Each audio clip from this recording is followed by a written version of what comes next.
Porque do jeito que tá, é um regime mentiroso que o Lula está usando para se reeleger, enganando pessoas em áreas urbanas que O vivem MBL passou por dificuldades financeiras, principalmente no passado. E aí pergunta a você, chegou a ser, teve ordem de despejo? E você, Renan, teve processos acumulados como empresário, mais de 40 trabalhistas, 16 ações civis. O que é de verdade nisso? O que você pode dizer? Você está se referindo a uma matéria da UOL, que tem todas essas acusações contra mim, essa matéria é de 2016, feita por um jornalista petista do UOL, que mente ao longo da matéria o tempo todo, e a matéria é muito desonesta.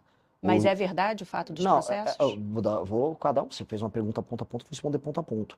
O MBL nunca sofreu uma ação de despejo por falta de pagamento. Não? Não, nunca. O MBL é super bom pagador, o MBL não tem a gente não usa um empréstimo bancário para se financiar. Que a própria matéria da UOL que você cita traz a sua fala reconhecendo Sim, as não, dificuldades como não, empresário. existe o... Não, vamos começar, o MBL. O MBL não é uma empresa, o MBL é uma associação civil. O MBL, ele alugava um local e ele foi sair do local e ele se mudou de local. Ele não devia um centavo de aluguel, isso não existe. Eu, como empresário, trabalhava com recuperação de empresas em dificuldades. Então, aquelas dívidas, elas são oriundas daquelas empresas. E as empresas contavam com bens para pagar os débitos delas. No meu caso, foi uma empresa. E sabe quanto eu tenho, por exemplo, de dívida daquela época? Nada, não tenho nada aqui lá. Você conseguiu pagar as dívidas que você A tinha? empresa pagou as dívidas, porque as dívidas eram da empresa, Então, na verdade, as dívidas eram de empresas que você representava, é que isso? eu administrei. Eu me tornei proprietário de uma empresa, que é uma empresa de portas e janelas de aço, e foi ela. Agora, as pessoas vão lá, você pega o jornalista, e ele fala, porque a família do Renan, do não sei o quê. Não, saiba separar. Meu pai trabalhava com outras empresas, eu trabalhei com uma empresa. E essa empresa, eu saí dela. E essa empresa tinha bens que arcavam com os débitos dela, e era uma empresa que já tinha dificuldades. A matéria é tão desonesta, e o jornalismo daquele Vinícius Segal era tão vagabundo, que ele pegou, disse que eu criei dívidas em 1998. Eu tinha 14 anos nessa época. Tá na mesma matéria. Tá até hoje nessa mesma matéria. Então, hoje não tem esses processos que você conseguiu zerar. E os trabalhistas que a gente Não, sabe que é uma dor de é muito uma dor de muito empresário. empresário. Isso Tanto que a eu gente coloco sabe. assim, eu não, em nenhum momento eu acharia deselaborador para mim ter qualquer débito em aberto. Se eu for entrar agora para grandes veículos de mídia no Brasil, a maior parte tem de dívida trabalhista e tributária. A maior devedor tributário do Brasil é a Petrobras. Então, dívida todas as empresas grandes no Brasil têm. O pequeno, então, está todo destroçado. Então, não seria nenhum motivo de vergonha e não me desabonaria em nada. Agora, é que só não é verdade, entendeu? São aquelas meias verdades que são utilizadas para atacar. Então, hoje não é verdade. Não. Então, por exemplo, já sei uma matéria uma vez, falou que eu devia 60 milhões de dívidas tributárias. Cara, isso é mentira. Aí passou uns anos, virou 5. Passou uns anos, virou 3. Passou uns anos, virou 1. Agora saiu uma matéria, acho que foi no Metrópolis. Renan está devendo 40 mil reais. Eu falei, pô, 60 milhões. E nem é verdade dos 40 mil reais. Porque existe um problema, e é um problema que eu vou resolver na presidência da República. Se você tem uma dívida que ou já caducou ou foi paga, ela demora para sair do sistema da dívida ativa. Aí as pessoas ficam consultando e fica aparecendo um débito que já não deveria estar lá. Aí você tem que entrar com uma ação contra o Estado para obrigar o Estado a retirar Você seu. entrou? Eu entrei, eu falei, tira isso aí, porque não é mentira. Só que não só contra mim, contra qualquer brasileiro. O Estado brasileiro é muito bom na hora de te cobrar e na hora de jogar lama no teu nome. Mas na hora de acelerar o processo para limpar teu nome, ele não é. Não, e é importante isso para esclarecer, porque realmente a falta de experiência em cargo político é algo que vai ser cada vez mais questionado, você já está acostumado a responder. E a partir do momento que você responde, você fala, pô, mas eu fundei um partido, eu sou presidente do partido, que tem outros, né, braços, desdobramentos, até empresariais bem-sucedidos. E aí tem uma outra informação que está cada vez circulando mais à medida que você vai ganhando projeção de que, peraí, esse bem-sucedido não é tão bem-sucedido assim, é importante te ouvir para É esclarecer, para falar, lógico. olha, hoje Sim, houve, sim. não tem mais, o MBL caminha muito bem, enfim, não teve É, ordem de despejo, O é MBL isso. nunca teve nada disso. Assim, você pode despejar uma pessoa por vários motivos. Por exemplo, você não quer mais continuar com aquele contrato. Sim, é uma Não opção do só por falta inquilino. de Sim, pagamento. sim. Exato. Então, foi o caso Foi ali. esse o caso? Foi. Só que aí o jornalista, vou colocar, um jornalista vagabundo, ele bota o que ele quiser na matéria. Volta a colocar. Ele falou que eu contraí dívidas com 14 anos, em 1998. Tá nessa matéria. Então, eu só lamento. Agora, do ponto de vista da gestão empresarial, o MBL é o maior caso de sucesso disso. O MBL é falando aqui do outro lado, a gente criou a segunda maior revista de cultura e política do Brasil, que é a revista Valete. Só perde para Piauí no número de usuários. A gente tem uma rede social própria, Departamento de Desenvolvimento e Engenharia. rede social própria com milhares de usuários. Nós temos editora de livros, ou seja, nós temos todo um ecossistema. Esses livros estão aqui no fundo, somos nós que produzimos e vendemos. Temos, através do partido, a possibilidade de fazer de maneira autossustentável toda a atividade política dele. Vendemos livro, curso, roupas, bandeira. O partido é o partido que provavelmente, em termos de infoprodutos e produtos, é o que mais fatura no Brasil. Então, em termos de gestão, a nossa experiência é de bastante sucesso. Perfeito. Dito isto, esclarecido, a gente vai passar por um bloco de perguntas dos temas quentes, temas do dia, e um dos temas quentes é um tema, aliás, você está sempre indo nos temas quentes, mas é um tema que se posiciona muito claramente, a escala 6x1.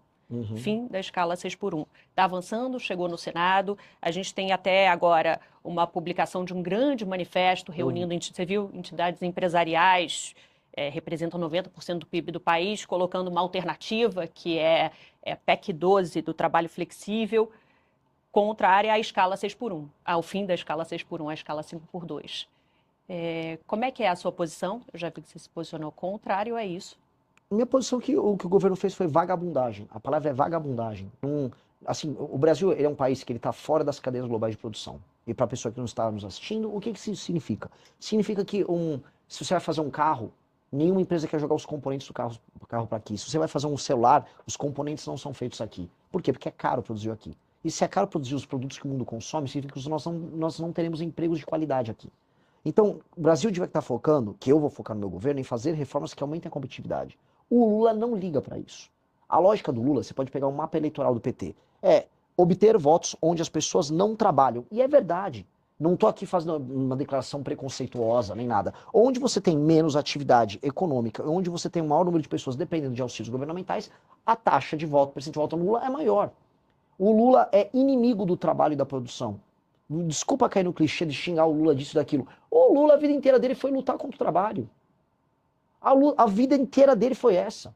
E aí as pessoas vão perder. E eu estou avisando, nosso deputado Kim, estou avisando. Vocês estão caindo numa conversa mole.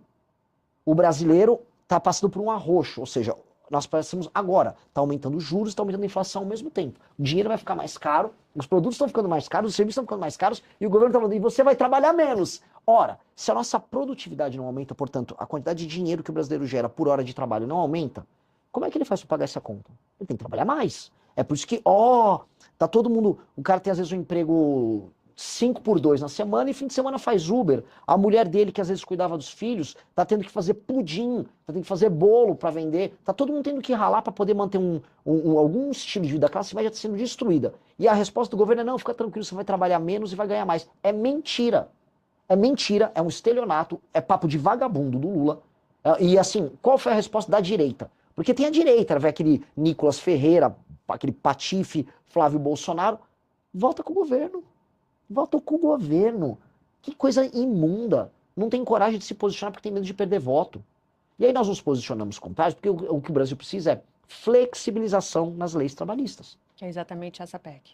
Ela gera alguma flexibilização porque ela faz com que você pague por hora, mas aceitando que houve uma diminuição de jornada de 44 para 40 horas. Ok, diminui de 44 para 40 horas. Isso vai fazer com que o brasileiro tenha que trabalhar, vá trabalhar menos? Não! O brasileiro vai fazer bico por fora.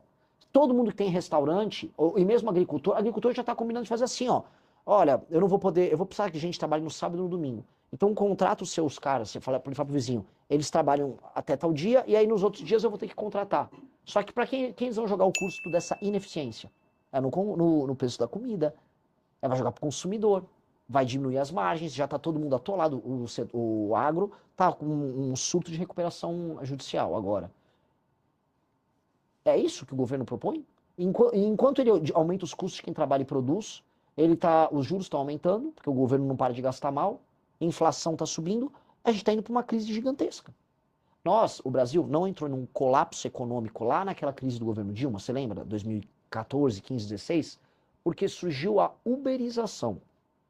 Porque foi na mesma época que chegaram os aplicativos no Brasil, e aí todo mundo que perdeu o emprego pôde virar entregador ou pôde virar motorista de Uber. E aí milhões, porque pensa assim, são milhões de motoristas, milhões de entregadores. E o núcleo familiar dessas pessoas? Quantas dezenas de milhões de pessoas não foram salvas da pobreza extrema nos grandes centros urbanos por conta da chegada da tecnologia?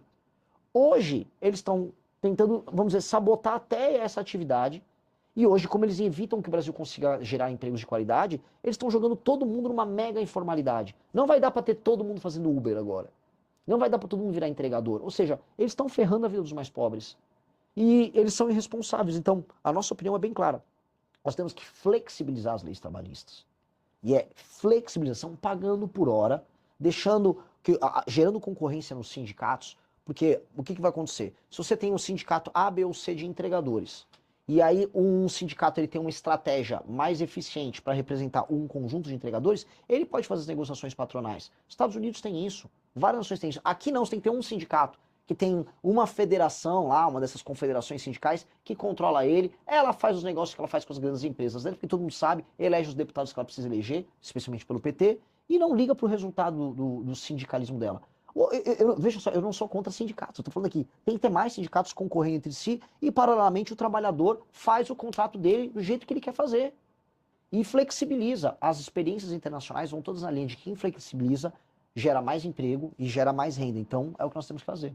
Se avançar, e é o que parece, a votação da redução da escala 6x1, você, se eleito, trilharia algum caminho para tentar derrubar?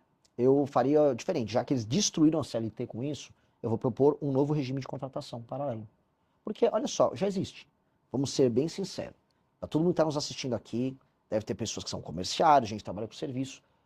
Saiu nos últimos 15 anos de 700 mil para 17 milhões o número de pessoas que são PJ. O que é o PJ, além de um regime alternativo de contratação? Sim. Porque as pessoas não é querem. Um grande empresário. Não. Então, o que está acontecendo? Né? O cara que virou PJ, ele não virou um businessman. Ele está vendendo a força de trabalho dele, dando um cambalacho na CLT, que não funciona. Ora, que tal nós aceitarmos que isso é um cambalacho e nós criarmos um regime alternativo formal, tudo certinho, bonitinho, a pessoa não precisa criar uma PJ, que ela trabalha como pessoa física e ela vem da força de trabalho e preste o serviço dela de maneira mais tranquila. Mas aí derrubando uma suposta redução da escala que passaria... Aí a pessoa é livre para fazer, porque o PJ já é livre para fazer. Você vai apresentar uma alternativa. Alternativa. Aí as pessoas misteriosamente vão preferir a alternativa. É isso que vai acontecer. Porque do jeito que está, é um regime mentiroso que o Lula está usando para se reeleger, enganando pessoas em áreas urbanas que vivem um drama. Qual é o drama do cara da pequena porcentagem da população que vive na escala 6x1? Que é uma pequena porcentagem. CLT 6x1 não é o grosso das pessoas que trabalham no Brasil. Pois bem, é o cara que é um trabalhador urbano, que demora horas para sair de uma periferia e trabalhar numa região mais central e voltar. Esse cara gasta 2 horas, às vezes 3 horas, para ir e voltar do trabalho, todos os dias. Esse cara não tem vida, ele está exaurido ao longo da semana. E ainda ele tem o trabalho no sábado. Pois bem, esse é o cara que no início se empolgou com o fim da escala 6x1. Ele está sendo enganado, estão mentindo para ele. Só que o governo nunca ofereceu para esse cara infraestrutura, sistema de incentivos para a instalação de empresas em regiões mais periféricas. Aí esse cara poderia gastar quer dizer, podia economizar essas horas que ele está no transporte, trabalhando mais perto de casa. Ele não consegue. A grande maracutaia é que o trabalhador não consegue trabalhar perto de casa e ter um sistema de transportes precário. Como é que um cara que mora, vamos dizer, no extremo da Zona Oeste de São Paulo, vai de ônibus trabalhar, sei lá, em Moema, na Zona Sul? Demora 3 horas e pouco. Esse cara não tem vida. Como é que não existe um metrô que atende essa pessoa rapidamente? Né? Por que o Brasil não tem grana para investir em infraestrutura? Por que não tem grana para investir em infraestrutura? Porque gasta mal dinheiro. É um ciclo. Ciclo vicioso. Anistia, se eleito, vai ter? Vai ter dosimetria.